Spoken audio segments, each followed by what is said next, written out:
Hello to all our dear students. Today is 14th December and we are going to discuss the daily Hindu newspaper analysis. So in today's session, we have to discuss two important issues. The first one is related to India-Sri Lanka relation. Here we will talk about the issue related to the refugee and we will see certain data that do highlights the problems of refugee in India and how the recent judgment of Madras High Court have a play in dealing with the refugee issue.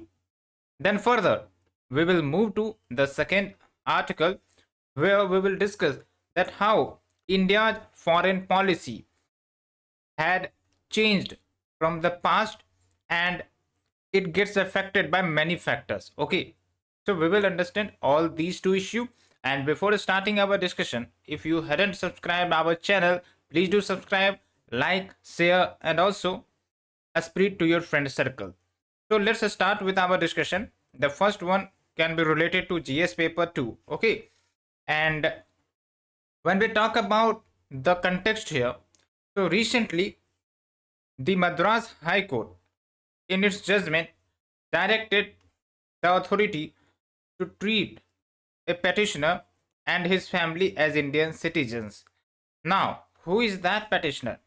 A petitioner is a person in Tamil Nadu and he was waiting for getting Indian citizenship since 40 years. Okay, and he is living in a refugee camp. Okay, and what is the matter? You need to understand that this person like came from Sri Lanka by having the Indian passport, okay, under the bilateral agreement between India and Sri Lanka. Okay, but when he came to India, their passport although was recognized, but their citizenship was not accepted on the ground that the photo which is showcased in the passport is of very young picture. Okay, so there is a mismatch issue and hence this person is facing the citizenship crisis since 40 years. Okay, so we will understand other dimensions of this issue, but let's understand some of the background. Okay, so currently the age of the petitioner is 69 years. Okay, and he is living in a resident of refugee camp in Karur. Karur is located in Tamil Nadu. Okay, and this person from Sri Lanka, he came to India in 1990. But maybe you are observing that this person will be a Sri Lankan refugee. No, this person issued an Indian passport in Canada. Canada is basically a city in Sri Lanka. Okay, in August 1982 on a repatriation under the two bilateral treaty. Now you should understand what do you mean by repatriation. So when we talk about repatriation, it seems like returning someone or something to the country of origin. Maybe this person went to the Sri Lanka. Okay, and then he came to India. Okay, and why he came to India? Because maybe he was belonging to India.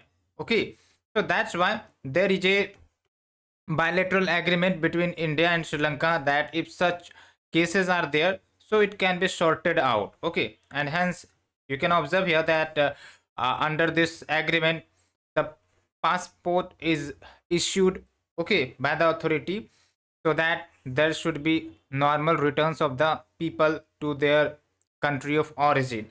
So this was the simple strategy, but this strategy or the agreement have a issue. Okay, and we understand that this is not only the case of this person. There are many persons who are eligible for Indian citizenship, but they are not getting the citizenship and they are living in the refugee camps. Okay, so that is the issue which has been highlighted in this article, and you will be observing that why these peoples are like are refugee here.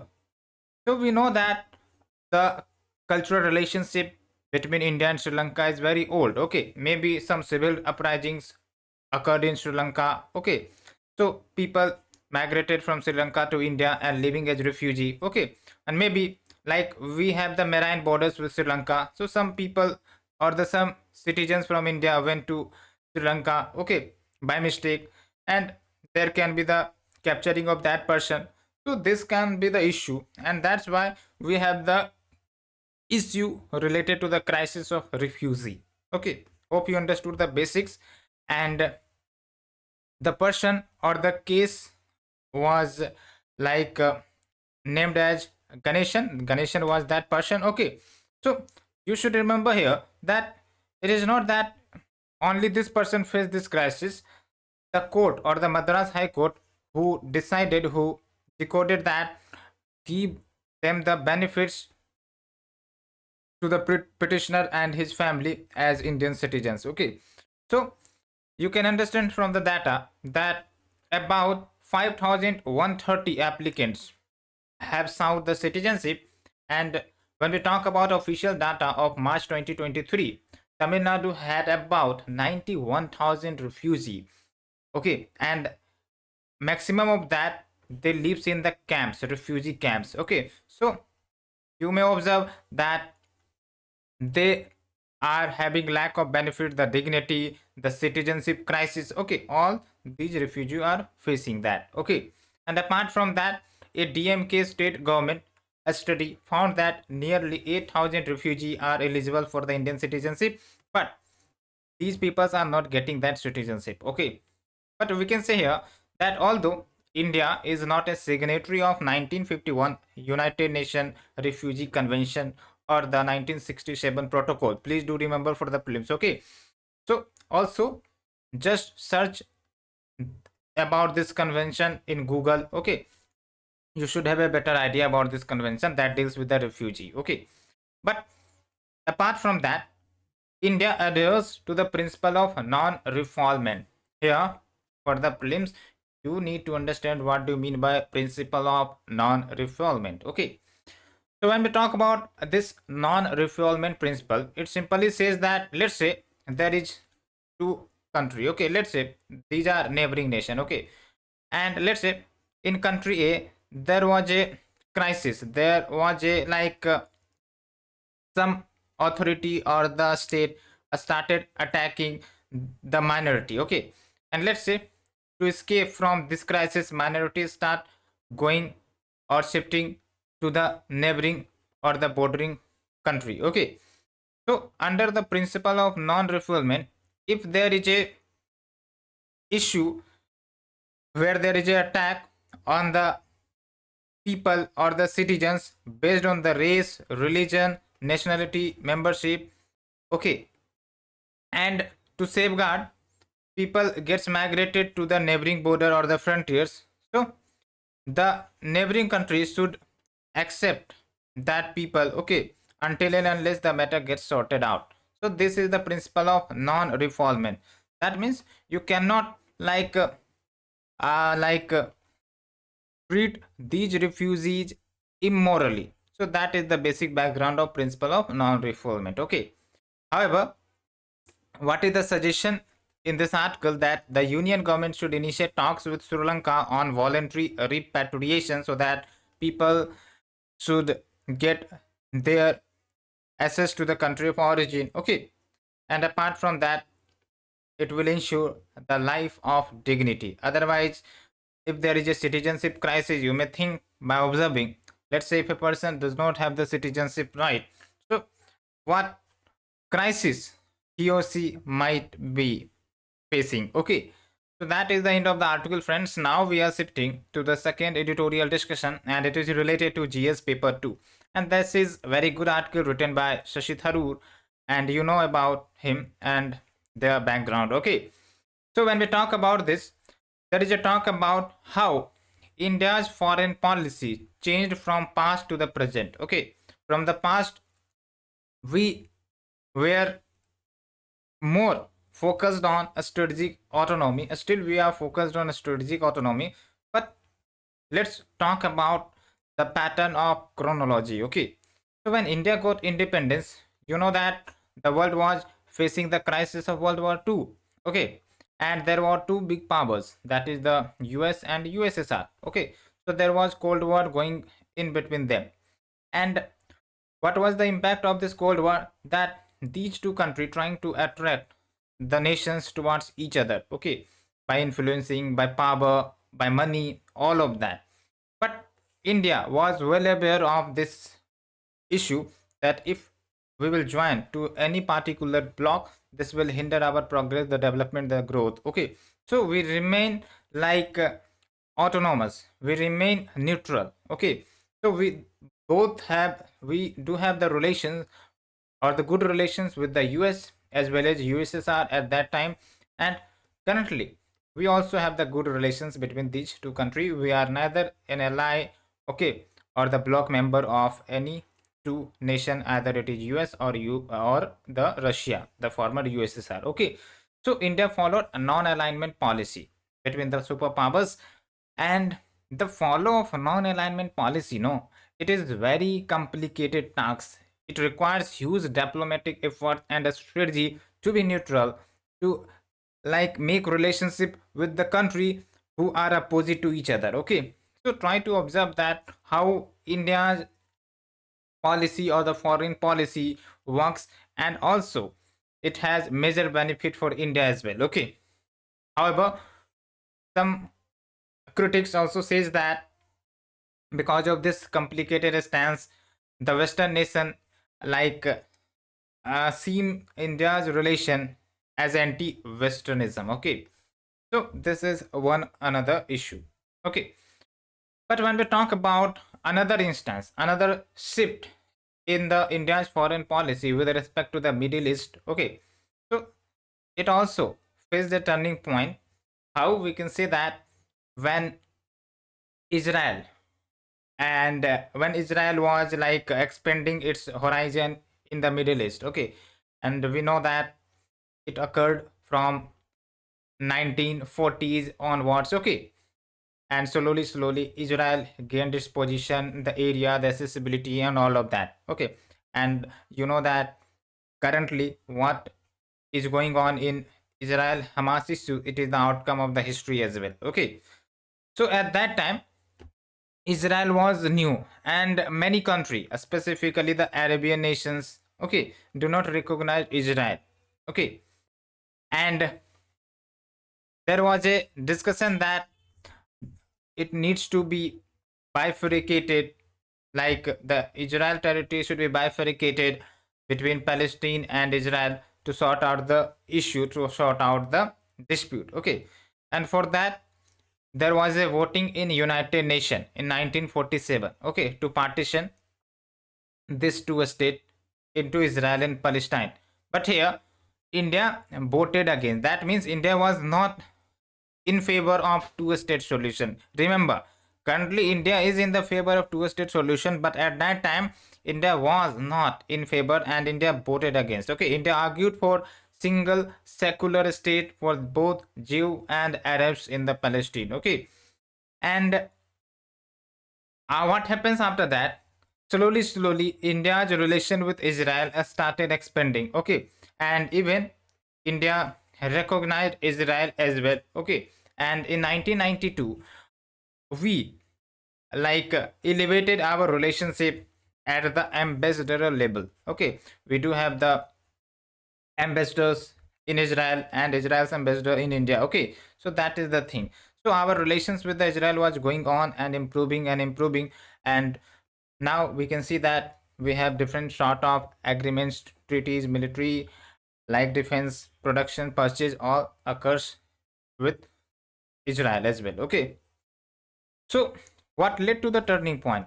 So in this article there is a statement like both Israel and India face the crisis of terrorist attack or the militancy. Okay, like in India we have the Pakistan. Okay, they try to promote terrorism in India. Okay, similarly Israel is surrounded by like hostile neighbors, and these hostile neighbors try to attack, including the terrorist organization in Gaza. Okay, so there was common points of closeness. Okay, and hence this common point led to the elevation of the friendship relationship. Okay, and when we talk about further development, so at the same time, India was also concerned about the sympathies of India's own substantial Muslim population, because in India we do have the largest Muslim population. We know that, and we have to address their feelings as well. Okay, so that's why India do have a relationship with the Palestine or the Palestine Authority, and hence you can observe that in 1974 India also recognized the Palestine Liberation Organization that talked about Palestine liberation. Okay, that talks about independence of the Palestine. Okay, and not only that, you can observe that Prime Minister Narendra Modi was the first Indian Prime Minister to visit Israel. So this was also a major shift. Okay, so you are observing that how the relationship has a turning point. Okay. So now further there was change in stance. We can observe that like when this October 7 attack was occurred in Israel, okay, by the Hamas. So at that time, you know about the tweets of our Prime Minister that they tweeted that India stood in solidarity with Israel in this difficult hour. That means India supported the Israel. Okay.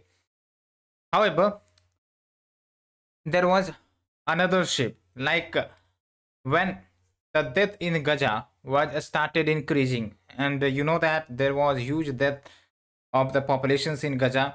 So India slided from the one-sidedness approach of only concerning Israel. So now India started concerning about the humanity or the human population that are facing crisis in Gaza as well. Okay, so to show the solidarity, a call to Palestinian President Mahmoud Abbas was done so that there should be the consolidances. Okay, so that was the thing. So what we are trying to say that we trying to balance the foreign policy, okay, with respect to the Middle East, with respect to the concerns of both Israel and the Gaza. Okay, and hence you can observe that at the first time when the United Nations General Assembly met for immediate, durable, and sustainable humanitarian truce or the peace.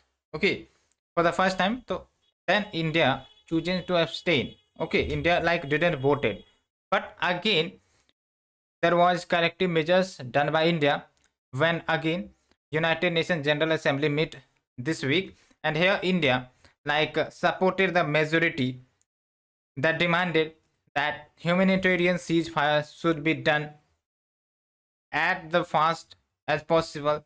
Okay, and ceasefire should be done. Okay, so that these humanitarian crisis going on should be stopped. So that is the point. So we are seeing that how our like uh, foreign policy and the stance are getting changed based on the actions reactions happening in the global world. Okay, now you will see another example about China's right. You know that once upon a time America and China was good friends. Okay, and America was more closer to China, and that time India was not so closer to US.